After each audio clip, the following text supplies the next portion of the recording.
Fala pessoal, belezinha? Pessoal, dando continuidade aos nossos estudos de dilatação térmica, nessa videoaula eu quero falar com vocês a respeito da dilatação térmica dos líquidos e dilatação térmica dos gases, belezinha? Então vamos lá.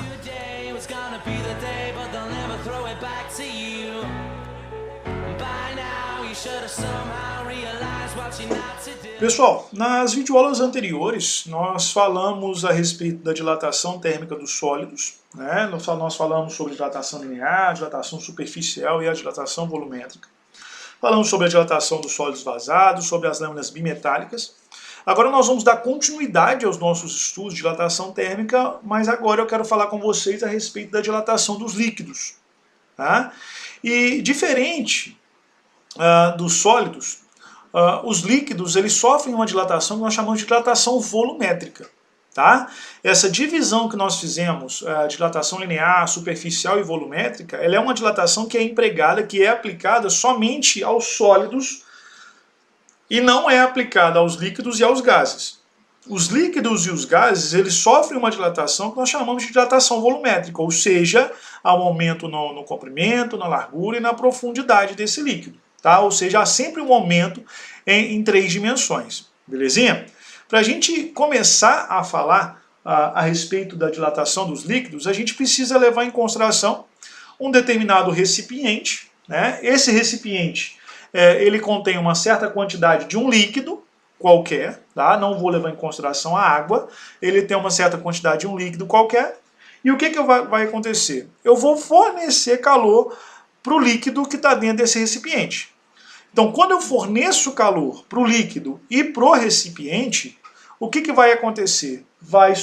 Tanto o líquido quanto o recipiente, eles vão sofrer uma certa dilatação. Beleza? Então, ou seja, como os líquidos apresentam um coeficiente de dilatação maior do que os sólidos, isso é uma regra, tá, pessoal? Tá? Os líquidos sempre dilatam mais do que os sólidos, isso porque os líquidos apresentam um coeficiente de dilatação maior do que os sólidos, o líquido ele vai dilatar mais do que o recipiente, então ele vai dilatar mais do que o sólido que comporta esse líquido. Então, como consequência, o que acontece? O líquido ele vai transbordar, o líquido ele vai entornar. Como consequência desse líquido que foi entornado, então a gente, dentro da dilatação dos líquidos, a gente trabalha com 3 tipos de dilatação. Nós trabalhamos com a dilatação que é a dilatação real, sofrida pelo líquido. Nós trabalhamos com a dilatação real, sofrida pelo recipiente. E nós trabalhamos com a dilatação aparente do líquido. Beleza? E é muito importante que vocês entendam isso. Tá? Nós temos esses 3 tipos de dilatação. Então lembrando, quando eu aquecer o recipiente e o líquido, tanto o recipiente como o líquido vão sofrer uma dilatação. E essa dilatação que é associada ao líquido e ao recipiente é o que nós chamamos de dilatação real, que é sofrida pelos dois. Beleza? Só que você vai perceber o seguinte, que como o líquido dilatou e como o recipiente dilatou, e o líquido dilata mais do que o recipiente, o que acontece? Esse líquido então vai entornar. Essa quantidade de líquido que transborda, essa quantidade de líquido que entorna, é o que nós chamamos de dilatação aparente do líquido. Então, se você quer determinar a dilatação aparente de um líquido, basta você o quê? Medir, basta você pegar a quantidade de líquido que transbordou. Então, por exemplo, transbordou 1 centímetro cúbico de líquido, então quer dizer que a dilatação aparente do líquido é de quanto? De 1 centímetro cúbico. Ah, não, isso transbordou e entornou, sei lá, 1 litro de líquido. Então quer dizer que essa dilatação aparente é de quanto? É de 1 líquido. Tá? E ela é diferente da dilatação real e da dilatação real do líquido e do recipiente. Eu vou falar com vocês agora sobre isso, tá bom? Pessoal, então matematicamente, o que a gente pode dizer com relação a isso? A gente pode dizer o seguinte, que essa dilatação aparente, vou escrever aqui de azul, vou escrever aqui no cantinho aqui, ó. Essa dilatação aparente, que nós chamamos de ΔVAP, ela é igual à diferença entre a dilatação real do líquido, que eu estou chamando de ΔVL, pela dilatação real do recipiente. Então essa é a nossa primeira equação associada à dilatação dos líquidos. Belezinha? Então o ΔVAP representa a dilatação aparente e ela é dada pela diferença entre a dilatação real do líquido e a dilatação real do recipiente. Só que veja bem, nos nossos estudos de dilatação volumétrica, como que a gente faz para determinar a dilatação volumétrica de qualquer objeto, de qualquer sólido, por exemplo? Aquela mesma equação que nós estudamos na dilatação volumétrica dos sólidos, ela é aplicada também aos líquidos e ao recipiente aqui. Então a gente pode dizer o seguinte, que essa dilatação volumétrica ela é igual ao volume inicial vezes o coeficiente de dilatação volumétrico vezes a variação de temperatura. Beleza? Então, ou seja, essa equação da dilatação aparente que eu escrevi aqui de azul, ela pode ser feita aplicando quem? Aplicando essa equação da dilatação volumétrica, de uma maneira geral. Então, como que ela vai ficar? Então, ela vai ficar da seguinte maneira. Deixa eu só pegar a caneta azul aqui. Ó. Então, eu tenho aqui, ó, ΔVAP é igual a ΔVL menos ΔVR. São as dilatações reais do líquido e do recipiente. Então, eu posso dizer que ΔVAP é igual a quem? A V0 vezes o gama do líquido vezes a variação de temperatura do líquido, menos volume inicial do recipiente vezes o gama do recipiente vezes a variação de temperatura do recipiente. E lembrando, vamos levar em consideração que o volume inicial do líquido e o volume inicial do recipiente são idênticos, são iguais. Beleza? E outra coisa, se o líquido vai sofrer uma variação de temperatura X, o recipiente também vai sofrer uma variação de temperatura X. Então eu posso dizer que o volume inicial e a variação de temperatura são iguais. Então essa equação aqui, ela pode ser escrita da seguinte maneira. ΔVAP vai ser igual. O que eu vou fazer? Eu vou colocar o meu volume inicial e a minha variação de temperatura em evidência. Então vai ficar V0 vezes Δθ. Isso aqui vai multiplicar quem? O gama do líquido menos o gama do recipiente. Então essa aqui é uma outra equação que a gente vai utilizar para determinar a dilatação aparente. Eu posso determinar essa dilatação aparente simplesmente fazendo uma diferença entre a dilatação real do líquido e do recipiente, mas eu também posso determinar essa dilatação aparente multiplicando o volume inicial do líquido e do recipiente pela variação de temperatura do líquido e do recipiente, pela diferença entre os coeficientes de dilatação real do líquido e do recipiente. Então a gente já tem aqui o quê? Duas equações para se determinar essa dilatação aparente, ou seja, a quantidade de líquido que vai transbordar durante o fenômeno da dilatação dos líquidos. Pessoal, mas agora eu tenho uma pergunta para vocês. Se o líquido e o recipiente apresentam um coeficiente de dilatação volumétrico real, essa quantidade de líquido transbordado, ela também vai apresentar um coeficiente de dilatação aparente? Vai. É possível determinar esse coeficiente de dilatação aparente? É sim. Para a gente fazer essa determinação, deixa eu só pegar a caneta preta aqui, a gente pode fazer parte dessa mesma relação. Lembrando, o que é ΔV? É a dilatação volumétrica, no caso aqui, aparente. Então essa dilatação aparente ela pode ser escrita como sendo o quê? V0 vezes o gama aparente vezes a variação de temperatura aparente, vezes, que é igual ao volume inicial, vezes a variação de temperatura, vezes a diferença entre esses coeficientes de dilatação real do líquido e do recipiente. Como o meu volume inicial é o mesmo, o que eu posso fazer? Eu posso cortar. A variação de temperatura é a mesma, o que eu posso fazer? Eu posso cortar. Então eu posso dizer o seguinte, que o coeficiente de dilatação aparente do líquido, ele vai ser igual à diferença entre o coeficiente de dilatação real do líquido pelo coeficiente de dilatação real do recipiente. Então a gente tem aqui mais uma relação matemática, agora para determinar o quê? O meu coeficiente de dilatação volumétrico aparente. Belezinha? Pessoal, esses cálculos que eu acabei de demonstrar para vocês, de dilatação aparente, dilatação real do líquido, recipiente e tal, ela é válida para qualquer tipo de líquido. Tá? Ela é válida para água, ela é válida para o álcool, ela é válida para o benzeno, ela é válida para diversos tipos de líquido, na verdade para todos os líquidos, beleza? Só que dentro da dilatação dos líquidos a gente estuda algo bem específico, que é o que nós chamamos de dilatação anômala da água, ou seja, dilatação anormal da água. Por que a gente fala sobre isso? Veja bem, quando nós pegamos uma substância qualquer substância, ao ser aquecida, elas vão sofrer dilatação. Ou seja, vai haver um aumento no volume, vai haver um aumento na área, vai haver um aumento no comprimento. Então qualquer substância vai sofrer isso. Se você faz o processo contrário, ou seja, se você resfria, há uma contração, que é o fenômeno inverso da dilatação, e é a mesma coisa. A única coisa que acontece nas nossas equações é que vem um sinal de negativo.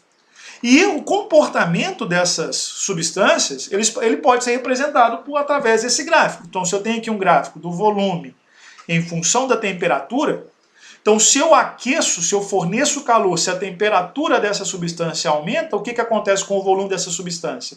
Também vai aumentar, então vai sofrer dilatação, tá bom? Isso não acontece com a água, por exemplo, e outras substâncias, tá? Por que isso acontece?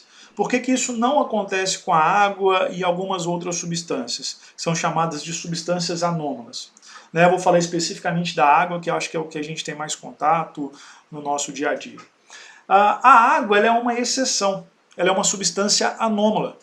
O que isso significa? Isso significa dizer o seguinte, que se eu tiver uma determinada quantidade de água na fase líquida a 0 graus Celsius, se eu fornecer calor para essa água, ao invés dela sofrer dilatação, ela vai sofrer contração.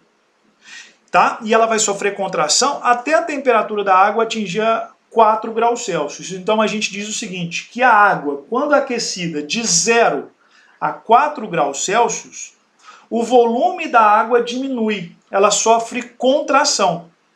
A partir de 4 graus Celsius, ou seja, fora dessa temperatura, dessa região específica, ela então sofre dilatação, o volume dela volta a aumentar normalmente e volta tudo a funcionar como se fosse uma substância normal. Tá? Então a gente pode representar isso por meio de um gráfico. Então eu tenho aqui um gráfico do volume em função da temperatura. Então de 0 a 4 graus Celsius, o que acontece com o volume da água? O volume da água diminui, certo? E a partir de 4 graus Celsius, o volume da água volta a aumentar. Isso porque a água é considerada uma substância que nós chamamos de substância anômala, belezinha? Pessoal, e a gente pode, inclusive, fazer uma relação nessa diminuição de volume com a massa específica da água, ou seja, com a densidade da água, beleza? A massa específica ou a densidade da água, né, vamos levar em consideração como sendo massa específica, que eu acho que fica mais fácil a gente entender. É uma porção de uma porção de água qualquer, a gente diz o seguinte, que a massa de água é inversamente proporcional ao volume de água. Ou seja, matematicamente a gente pode escrever a massa específica, μ, como sendo uma relação direta com a massa, ou seja, a massa específica é diretamente proporcional à massa da água, e é inversamente proporcional ao volume da água. O que isso significa? Veja bem que a gente vai falar sobre isso. Se o meu volume aumentar, a minha densidade diminui, a minha massa específica diminui.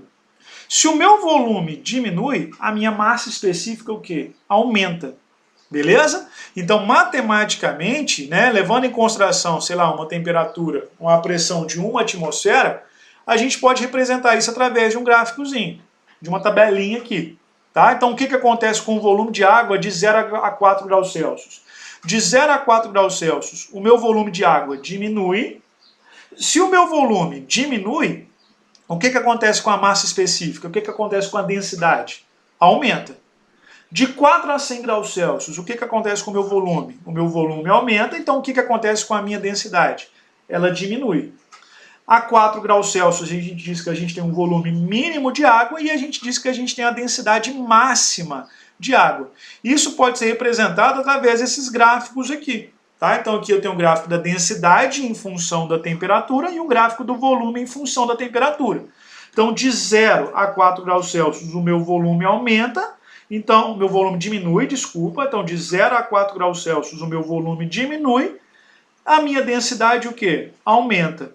De 4 graus Celsius em diante, o que acontece com o meu volume? Ele aumenta. Se o meu volume aumenta, o que acontece com a minha densidade? Ela diminui. Tá bom? Mais uma pergunta, tem como determinar essa densidade matematicamente? E não levando em consideração a massa da substância? Ou seja, tem como eu determinar essa densidade levando em consideração a densidade inicial, o coeficiente de dilatação da água e a variação de temperatura que essa água vai sofrer? Tem. Para a gente fazer isso, eu vou fazer uma demonstração aqui para mostrar para vocês. Tá? A massa específica, ou a densidade, ela é dada pela relação D, que é igual a M sobre V. Beleza? Se eu isolar o V, o que eu vou ter? Eu tenho que V é igual a M sobre D. Tranquilo? O que é o V? O V representa o volume. E esse volume que a gente tem estudado aqui na nossa dilatação, ele pode ser calculado, o volume final, por exemplo, ele pode ser calculado pela relação V, que é igual a V0, que multiplica 1 mais gama vezes delta θ. Certo? Então, se eu substituir esse V, M sobre D aqui, o que eu vou ter? Eu vou ter a seguinte relação. M sobre D é igual a M, que é constante, sobre D0, que é o meu volume, que é a minha densidade inicial, que multiplica 1 mais gama vezes delta θ.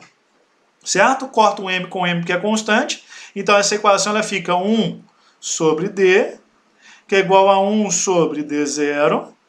Isso aqui vai multiplicar 1 mais gama vezes delta θ. Belezinha? Se eu isolar o meu D aqui, eu tenho que D é igual ao quê? A D0 sobre 1 mais gama vezes delta θ. Então, ou seja, se você quer determinar a densidade final de um líquido, levando em consideração a densidade inicial e a variação de temperatura desse líquido, você pode fazer isso por meio dessa equação, tá? Só uma observaçãozinha aqui para complementar os nossos estudos, belezinha? Pessoal, para a gente encerrar então os nossos estudos de dilatação térmica, né, vamos falar aqui a respeito da dilatação térmica dos gases, bem rapidinho. Né, vamos considerar uma determinada massa gasosa qualquer. Essa massa gasosa ela vai ocupar um certo recipiente e, como toda e qualquer substância, quando nós aquecemos essa massa gasosa, o que acontece? Há um aumento de temperatura e uma consequência desse aumento de temperatura é o quê? É a dilatação volumétrica desse gás. Beleza? Então, ou seja, quando um gás é aquecido, assim como qualquer outra substância, seja ela sólida, seja líquida, seja ela anômala ou não, ela vai sofrer uma dilatação. E essa dilatação é determinada pela equação. Qual que é a equação da dilatação volumétrica? A equação da dilatação volumétrica é a equação que a gente está escrevendo aqui há várias videoaulas, ou seja, ΔV é igual a V0 vezes o gama do gás, que eu vou chamar de gama G, vezes delta θ. Então, se eu quero determinar a dilatação volumétrica de um gás, a gente vai utilizar essa equação. Só que tem uma diferença entre a dilatação volumétrica de um líquido, de um sólido e de um gás. Qual que é a diferença? É que, independente do gás, a dilatação, o coeficiente de dilatação é sempre o mesmo. Então, ou seja, eu posso ter um gás oxigênio, eu posso ter o gás nitrogênio, eu posso ter o dióxido de carbono, eu posso ter qualquer tipo de gás. Qualquer tipo de gás. O coeficiente de dilatação é sempre o mesmo e sempre constante. Ou seja, esse gama do gás, que é o mesmo para todos os gases, ele vale 3,66 vezes 10 a menos 3 graus Celsius a menos 1. Belezinha? E o mais importante para a gente fechar a nossa videoaula aqui. É importante que vocês entendam que os gases, eles dilatam mais do que os líquidos, e os líquidos dilatam mais do que os sólidos. Belezinha? Pessoal, eu vou encerrar aqui então essa nossa videoaula de dilatação dos líquidos, dilatação dos gases. Também estou encerrando o nosso estudo de dilatação térmica. Espero que tenha ficado claro para todos o que é o fenômeno da dilatação, seja dos sólidos, dos líquidos e dos gases. Então um abraço, fica com Deus e até a nossa próxima videoaula. Tchau, tchau.